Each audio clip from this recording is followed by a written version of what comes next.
Carducci with Gretsch Guitars. I'm the Senior Product Manager.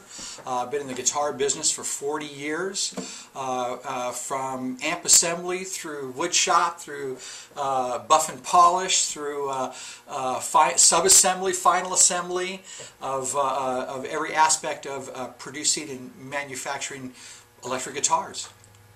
I'm sitting here today in Tom Doyle's workshop here in Sussex County in New Jersey, and this is where all the magic happens with Tom Doyle and his craftsmanship with repairing and making guitars.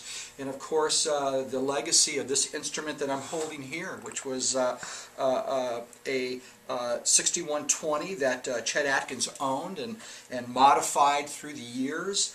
It certainly has made its mark in the Chet Atkins legacy, if you will. It's well documented. It's used in some of Chet's videos. It had made some changes through the years. I mean, in its current state, it has Dynasonic pickups on it, and some of the performances that are documented has the Ray Butt style prototype pickups were used, and of course.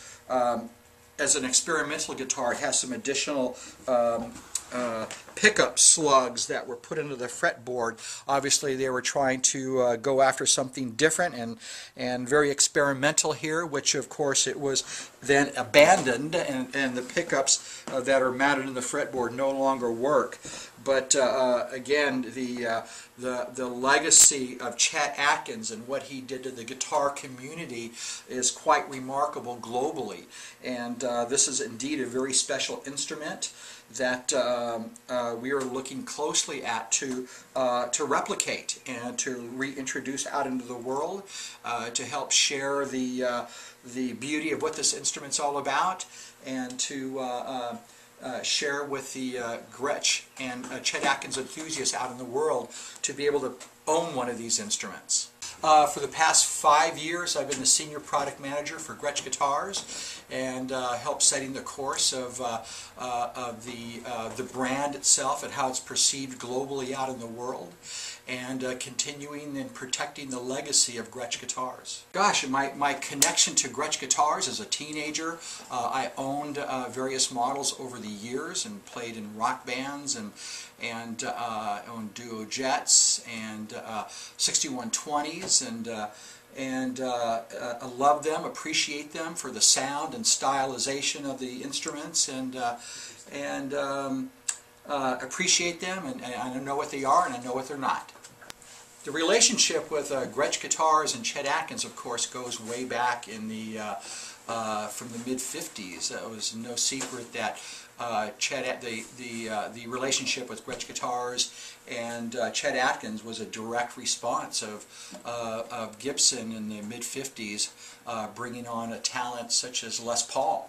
And following suit, they weren't going to certainly be outdone by Gibson.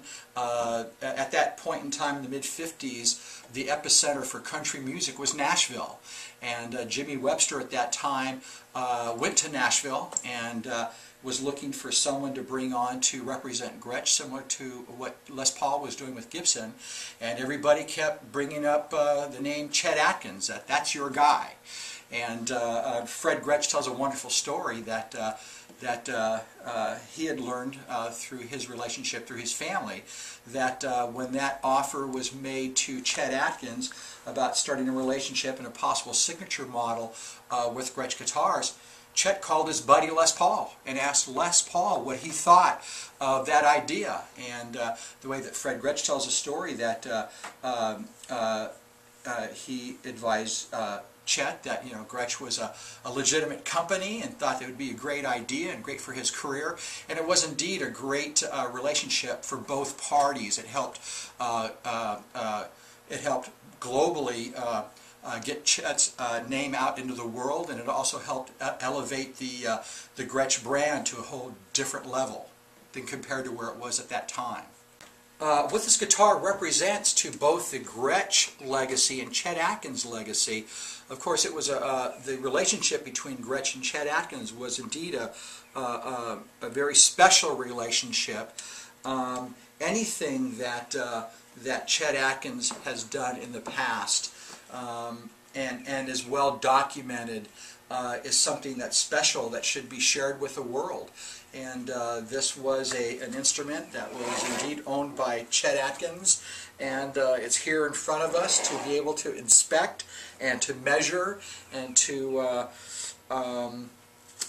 see if we can bring this to market. You know, holding this guitar in my hands right now at this very moment is a very special feeling. Just knowing that Chet played on this very instrument, it could be, in my mind as a guitar player, this is like the Holy Grail that I'm holding, and it's an archived instrument that you can actually hold and touch, and you plug it in, you could hear it and express your soul on it. And we're hoping very soon in the near future that we're going to be able to share this instrument with the world.